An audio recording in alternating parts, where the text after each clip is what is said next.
Assalamualaikum warahmatullahi wabarakatuh. Selamat siang. Semoga kalian sehat selalu. Siswa-siswi sekalian, perkenankan saat ini Bapak akan menyampaikan materi PKN pada KD pertama, yaitu tentang pelanggaran hak dan pengingkaran kewajiban. Dengan mempelajari materi ini, diharapkan nantinya kalian mampu: satu, menjelaskan makna hak dan kewajiban. Yang kedua, menguraikan jenis-jenis pelanggaran hak dan pengingkaran kewajiban. Yang ketiga, menganalisis kasus pelanggaran hak dan pengingkaran kewajiban. Yang keempat, menganalisis upaya pemerintah dalam penanganan kasus pelanggaran hak dan pengingkaran kewajiban. Dan yang kelima, menganalisis bentuk partisipasi masyarakat dalam mencegah terjadinya pelanggaran hak dan pengingkaran kewajiban. Baiklah siswa-siswi sekalian, apa yang dimaksud dengan hak dan kewajiban? Hak adalah kuasa untuk menerima atau melakukan sesuatu yang mestinya kita terima, atau sebagai hal yang selalu kita lakukan dan orang lain tidak boleh merampasnya, entah itu secara paksa atau tidak. Kalau kewajiban adalah suatu hal yang wajib kita lakukan demi mendapatkan hak atau wewenang kita. Bisa jadi kewajiban itu merupakan hal yang harus kita lakukan karena sudah mendapatkan hak, tergantung situasinya. Selanjutnya, mari kita lihat contoh yang berkaitan dengan hak. Baik kita sebagai warga negara, sebagai warga masyarakat, maupun sebagai warga sekolah. Coba kalian perhatikan apa yang akan saya tayangkan berikut ini. Dan cobalah kalian menghubungkan dengan pasal-pasal yang terdapat di dalam Undang-Undang Dasar 45. Yang pertama, hak dalam pelayanan di jalan raya atau tol. Yang kedua, menjalankan profesi atau dalam rangka mendapatkan penghidupan yang layak. Yang ketiga, menjalankan ibadah sesuai dengan agamanya. Dan yang keempat, memperoleh layanan pendidikan. Selanjutnya kita lihat contoh yang berkaitan dengan kewajiban. Mengendarai sepeda motor sesuai aturan. Yang kedua, memakai masker di tempat ramai. Yang ketiga, mengantri dalam urusan di bank. Yang keempat, mengikuti upacara Hari Besar Nasional. Yang kelima, memelihara taman dan lingkungan.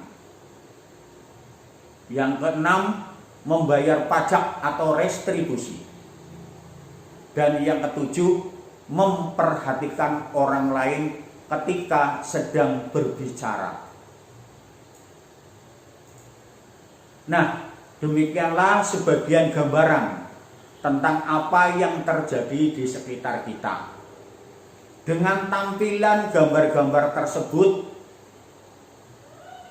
saya meminta kepada kalian sebagai pelajar, mulailah berpikir, mulailah melangkah dengan memberi contoh dan menjadi contoh untuk berbuat semaksimal mungkin yang sesuai dengan aturan dan perundang-undangan yang berlaku, sehingga hak dan kewajiban setiap individu maupun sebagai warga negara akan dapat terjamin. Pada prinsipnya, hak dan kewajiban itu merupakan hal yang tidak bisa dipisahkan, yang dalam pemenuhannya harus seimbang. Namun demikian kenyataannya, pelanggaran hak dan pengingkaran kewajiban masih saja terjadi di mana-mana.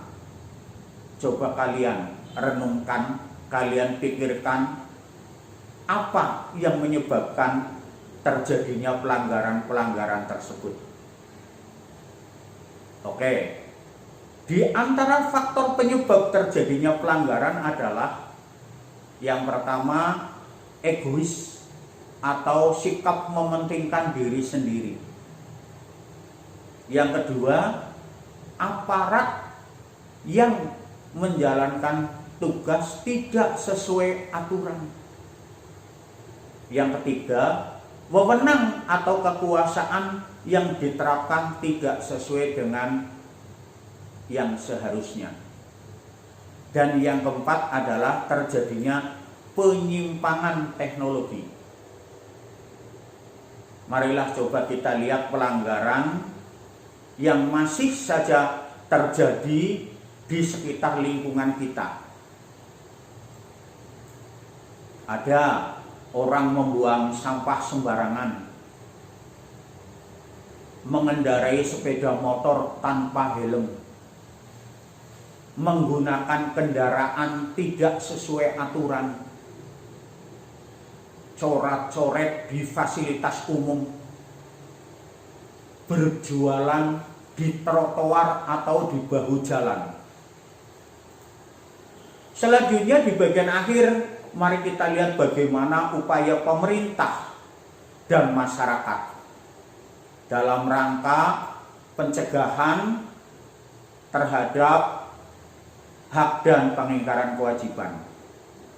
Pemerintah telah berusaha semaksimal mungkin agar warganya dapat memperoleh hak dan dapat menjalankan kewajiban sesuai dengan apa yang seharusnya dan menjadi tanggung jawabnya.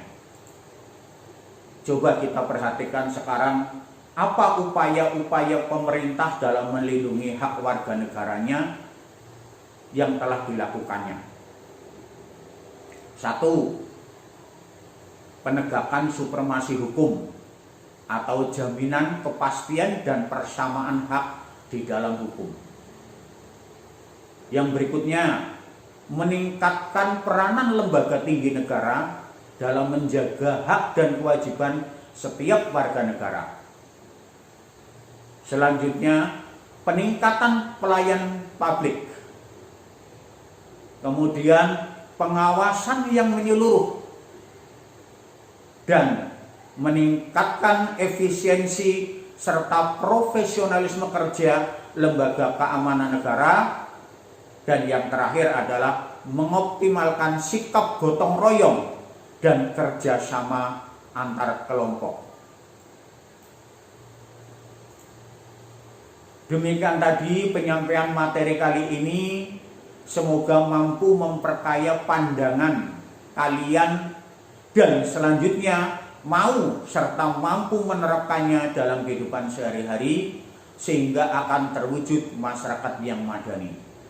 Akhirnya, alhamdulillah tawakkaltu 'alallah, subhanaka Allahumma wa bihamdika asyhadu alla ilaha illa anta astaghfiruka wa atubu ilaik.